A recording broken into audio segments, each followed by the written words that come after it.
Greetings, students. Today we will work on Lesson 3, Columbus and the Pilgrims, 1492. The year was 1492. King Ferdinand and Queen Isabella, as the rulers of Spain, provided Christopher Columbus with 3 ships. They gave him money to pay for crews, to sail them, plus food, and for water for the long voyage. Columbus was to sail his fleet westward to the Indies. There, he would trade European goods for rare spices, gold, and other treasures that the king and queen desired. Columbus' 3 ships had names: the Nina, the Pinta, and the Santa Maria. Can you find the smallest ship in the picture? That is the Nina. The middle-sized one, the Pinta, was the fastest of the 3. Columbus chose to sail on the largest ship, the 120-foot-long Santa Maria, or Santa Mary.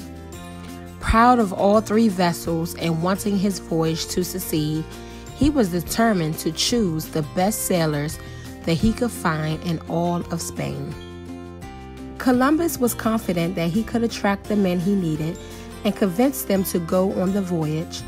True, he had to paint word pictures of warm, beautiful lands where gold and rare spices were so common that a person could hardly avoid tripping over them.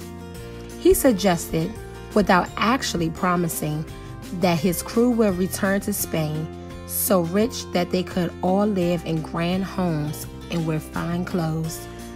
Another thing he told them was quite true. Queen Isabella had offered a huge cash reward to the first person who sighted the Indies. Perhaps it was this offer that was most convincing of all the sailors.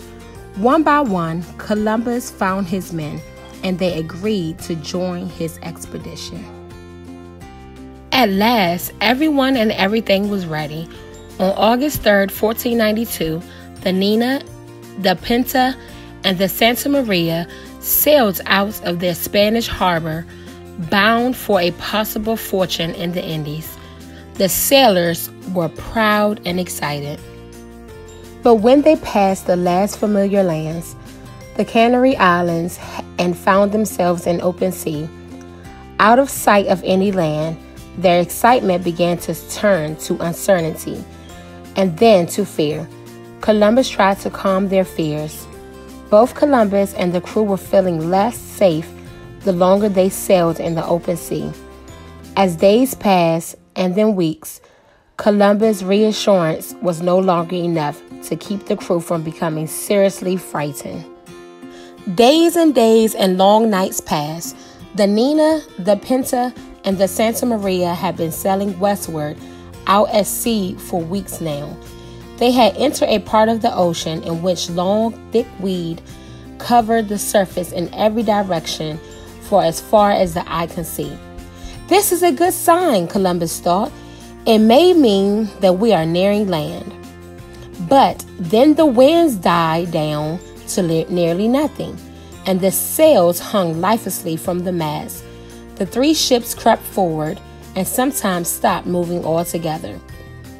Each day was like the one before, and Columbus and the sailors wondered, will we ever get out of this seaweed? Will the wind ever change and come back to us? At last, after days and days, the wind picked up again, and they sailed free of the clinging seaweed and back into the open sea. Still, the sailors worried, and they no longer bothered to hide their doubts from Columbus. When will we find the lands you promised us? They asked. Soon, he told them, trying to look confident. Soon we will get there. But, as he said, Columbus too had his own doubts. But the sailors were tired of sailing and were losing hope. They came to Columbus one day and begged him to turn the ships around. Give me 3 more days, he said. If we have not seen land by then, we will turn around. But the days passed with no sign of progress.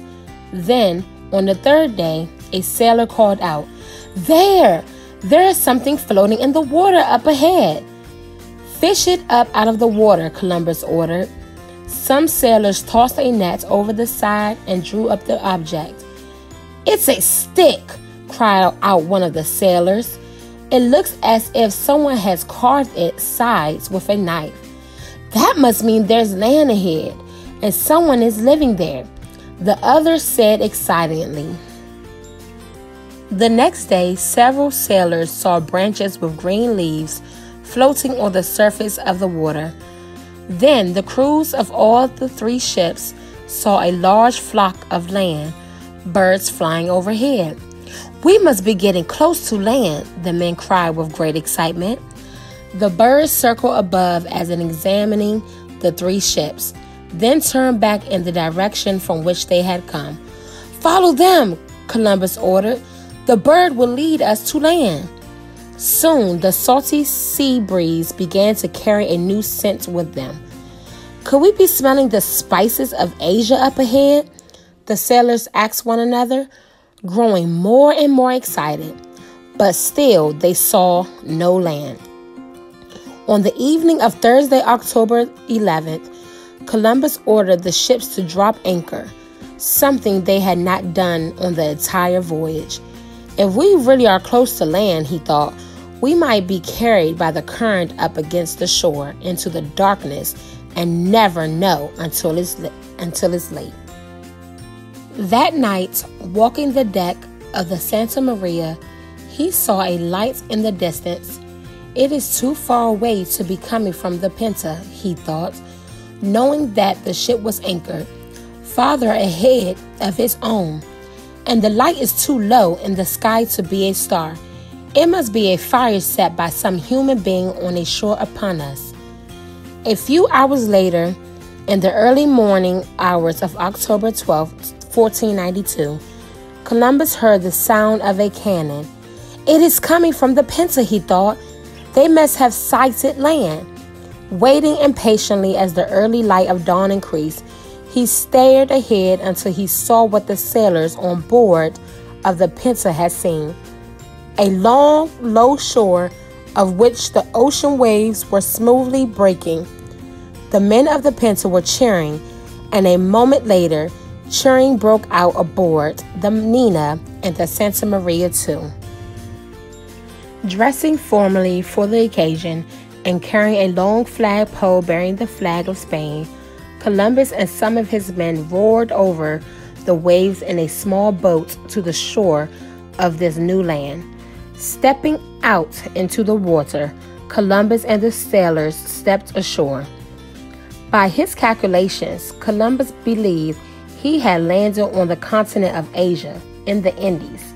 Then he plunged the flagpole into the sandy shore and said, "On behalf of the Majesties, I, Christopher Columbus, claim this land and all that is in for Spain."